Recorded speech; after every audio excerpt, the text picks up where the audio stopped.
Yes, hello mga sis. Welcome to my channel, Gustian Sisters. So, ayan po, update for my health vlog today. Kinukuhanan po ako ni kabayan ng dugo for my laboratories. Ayan, kaway-kaway sa mga OFW workaholic dyan. Yan po ang result. Pahinga-hinga din pag may time. Ayan po. Hindi naramdam ang tusok ng karayom. Normal na lang po ang pakiramdam. So, yan. Hindi na po ako nakapagsalita dyan, guys. Gawa ng masama talagang pakiramdam ko.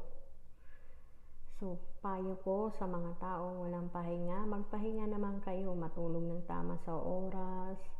Kumain ng tama sa oras. Magpapalipas ng gutom. Kasi po ako, pag may trabaho, talaga trabaho. 3 hours minsan, walang tulog, 24 hours nakamulat yung mata. Dahil iniisip talaga, makaipon.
Patapos na.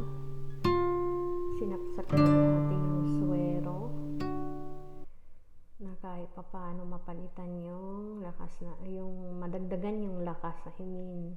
Lumakas-lakas po tayo kahit konti. Dahil naduduling na ako talaga, guys. Muntik pa akong masubsob sa elevator. Gawa ng sobrang hilo na talaga. Ayan. So, magre-relax na po tayo konti.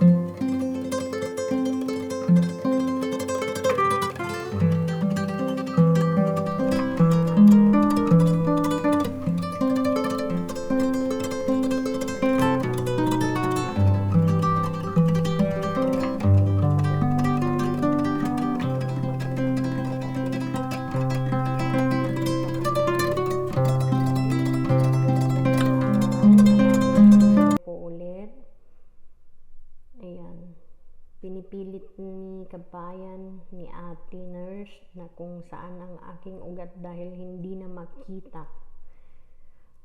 Sobrang malalim. Dinadaan na lang namin sa tawa. Thank you nurse. ko. Hindi ko na natanong yung pangalan niya. Pero mababait ang ating mga nurse dito na Pilipino. Ayan, sige, hanapin mo ang ugat. Hindi po niya mahanap kasi sobrang sa medyo chubby tayo. So, nakalubog ang ating ugat, hindi niya po mahanap. Pero, pinilit po namin talaga. Nakipagtulungan din ako para mahanap yung ugat ko. Ayan, sige. Hindi ko na iniinda yung sakit dito ng karayom, guys. Dahil gusto kong gumaling. Todo effort si nurse kasi talagang napakahirap po pala maghanap ng ugat pag mataba.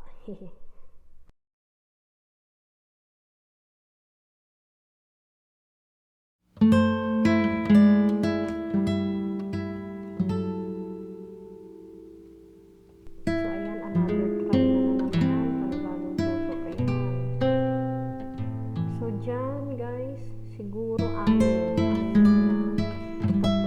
na tatlo sa kabila din ang pong tusok dahil hindi ko mahanap ang aking ugat. Oh my God. Pero alhamdulillah nagawa po ni ate. Yan, thank you so much ate. Thank you dahil ang galing-galing mo. Yun siya. Si ating nakakulay blue, siya po yung nakakuha ng ugat. Napakagaling po niya.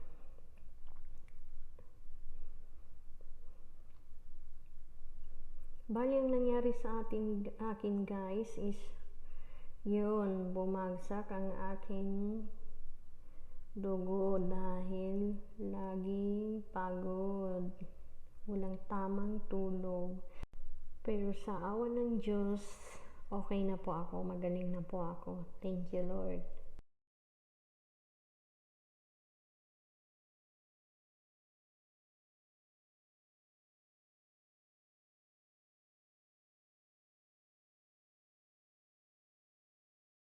Hanggang dito na lang po, mga sis. Salamat sa pag-support. Huwag niyo pong kakalimutan i-subscribe ang aking channel, Gustian Sister. Maraming salamat po at mag-iingat po kayo palagi. Bye!